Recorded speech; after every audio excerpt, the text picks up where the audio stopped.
不如随意变换攻击。接下来的战斗，都在好像快要触碰到某个临界线。你连碰到我的实力都没有。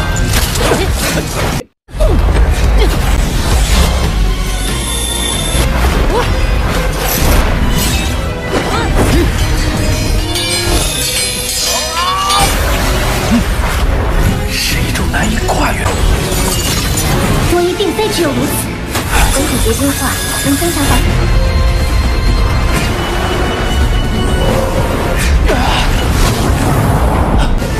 Halo semuanya, apa kabar?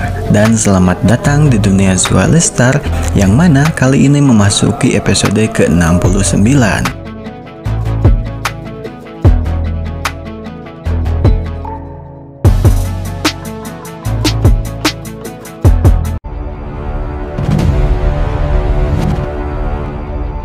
Untuk menanggulangi kedatangan dari makhluk asing luar angkasa yang biadab dan kasar, Babata menyuruh Luopeng untuk bersiap berlatih dengan keras agar supaya secepatnya Luopeng mencapai tingkat kultivasi yang sangat tinggi.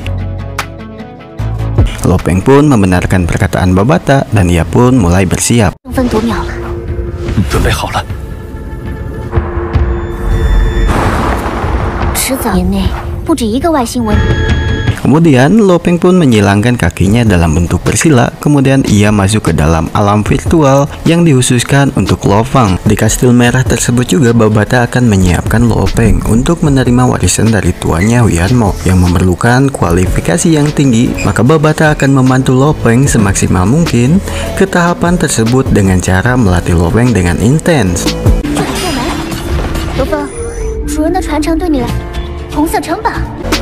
Nah, kemudian Babata menampilkan 5 replika pelayan dari tuanya terdahulu yang akan menjadi lawan berlatih untuk Luofeng. Dikarenakan tingkatan di antara mereka dan Luopeng terpaut jauh, maka Babata pun mengatur kekuatan tingkatan dari virtual pelayan tuanya itu. Kemudian Babata pun mengenalkan mereka. Di antaranya adalah Hujia dan Juxia yang merupakan pejuang bertipe genetik. Daoyi, Bokodo, dan juga Yuan Yi, mereka merupakan pejuang mental seperti Luofeng. Tentu Luopeng tidak akan melawan mereka semua, melainkan salah satu dari mereka yang akan dipilih oleh Babata.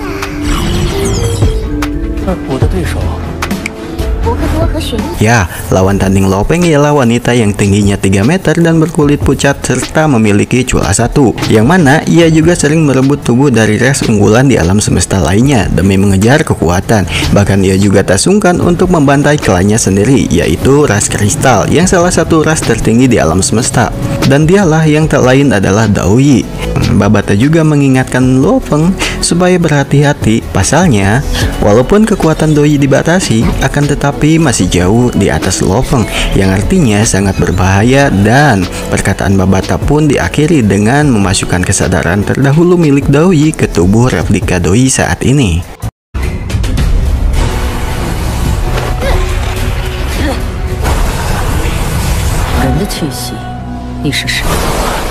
Setelah masuk semua kesadaran dari tubuh Daoyi terdahulu ke dalam tubuh virtualnya, rintihan dan raungan marah atas kehilangan semua yang telah terjadi kepada planet Meteoroid hingga menganggap yang ada di hadapannya adalah musuh. Akan tetapi pasca ia hendak mencengkram kepala Luopeng, ia pun terhenti karena ia mencium sedikit bau dari tuannya dari tubuh Luopeng. Yang dipertegas Babata jika Luopeng adalah murid Yunmo. Kemudian Babata meminta Daoyi untuk melatih Luopeng. Sebagai murid dari Huyanmo, Daoyi menyayangkan karena Luopeng sangatlah lemah, bahkan Luopeng tidak sanggup menangkis satu serangan pun hingga akhirnya.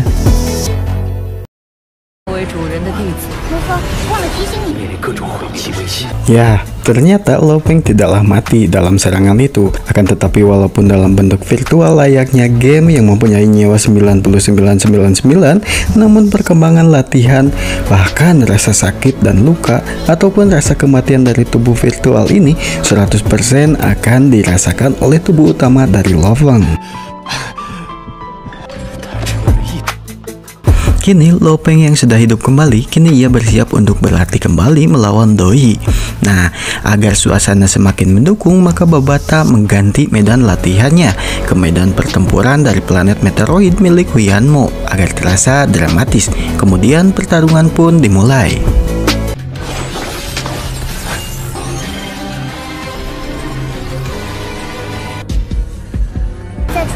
心上打起来。 Dengan perbedaan jarak kekuatan yang jauh dan pengalaman yang telah dilalui oleh Doi, ditambah dengan kemampuan yang dapat merubah kotak kubus ataupun badannya menjadi sebuah senjata dengan sesuai keinginannya, sangatlah merepotkan bagi Lo Feng, yang mana hanya sekali tebas atau serangan dapat membunuh Lo Feng.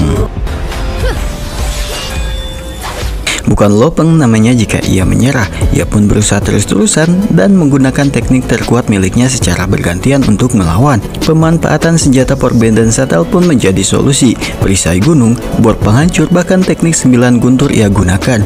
Bahkan armor Dewa Hitam tidak dapat melindunginya sedikit pun. Pada akhirnya hanya mengantarkan Lo Feng tumbang dalam 1 atau 2 serangan saja yang memperlihatkan jauhnya perbedaan kualifikasi antara mereka.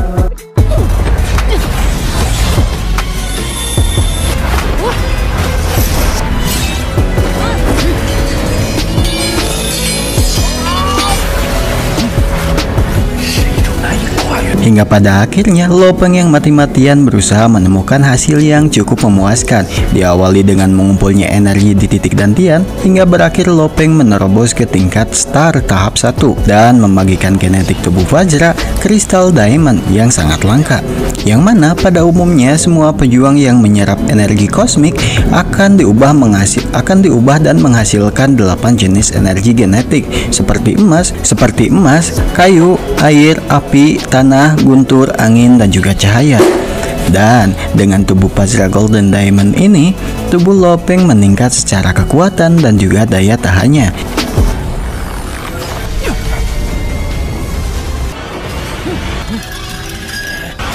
Dan kini ia pun dapat melawan balik serangan daripada Doi. Namun dengan peningkatan kekuatan ditambah dengan beberapa teknik Lo Feng yang digunakan untuk menghimpit Doi,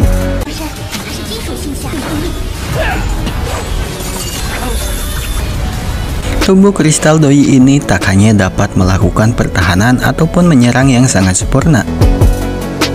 Akan tetapi, bukan itu saja yang dimiliki Doi, yang dikarenakan ia adalah seorang master mental, maka ia dapat menyerang kesadaran Lo Feng dengan teknik penghancur jiwa, hingga membuat Lo Feng pun kembali terkapar.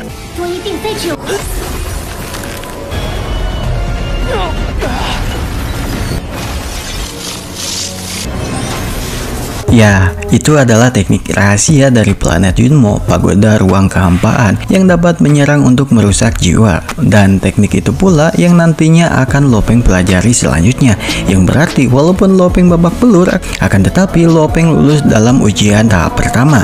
Namun walaupun ia semakin bersemangat apalagi dengan kekuatan tubuh yang semakin kuat, akan tetapi ini barulah permulaan, ujar Babata. Nah, keesokan harinya Lo Feng pun menjemput keluarganya yang sedang menjenguk nenek Luo yang ada di pangkalan ibu kota.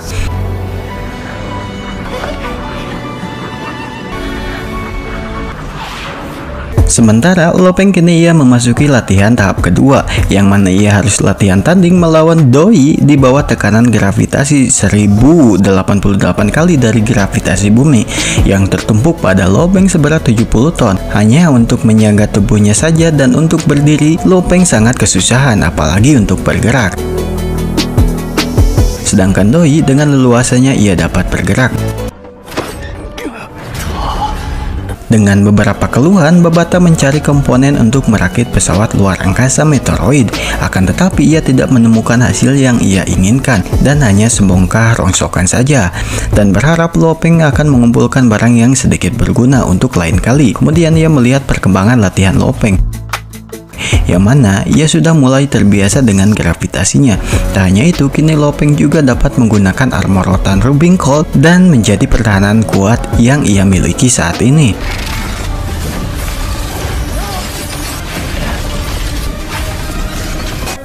Kekuatan mentalnya juga mengalami perkembangan, di mana ia kini dapat menggunakan 19 pisau terbang, dan salah satunya ia menggunakan pecahan merah dari planet Yunmo. Walaupun Lo Feng terus menjadi samsak dari Doi, akan tetapi dengan tekad teguh dan perkembangannya, Doi kini sedikit menghargainya.